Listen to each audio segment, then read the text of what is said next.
In today's video, I'm going to teach you how to view your API tokens in Hostinger. If you need to locate your API token inside your Hostinger account, this process is very quick and straightforward. I'll walk you through exactly where to go so you can find it without any confusion.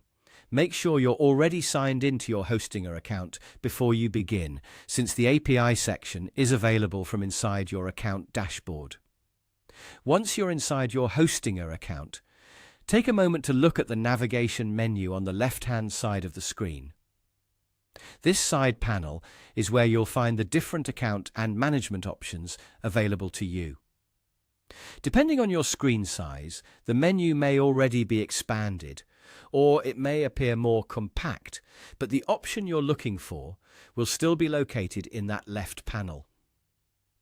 In that left side menu, find the section labeled API. When you see it, go ahead and click on it. This will open the area of your Hostinger account where API-related settings and information are stored. If you don't notice it right away, just scan the list carefully and make sure you're in the main account dashboard, because that's where this option is typically available. After you click API, you'll be taken to the page where your API token can be viewed.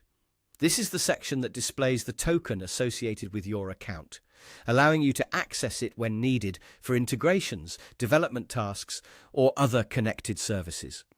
At this point, you should be able to see your API token directly on the screen. As a quick reminder, API tokens are sensitive credentials, so be careful when viewing or using them. Avoid sharing them publicly and make sure you only use them in trusted applications or environments.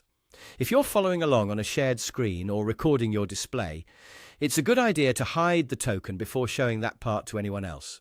That's all it takes to view your API tokens in Hostinger. Open your Hostinger account, use the left panel to find the API section, click it, and you'll be able to see your API token there. Thanks for watching, and I'll see you in the next video.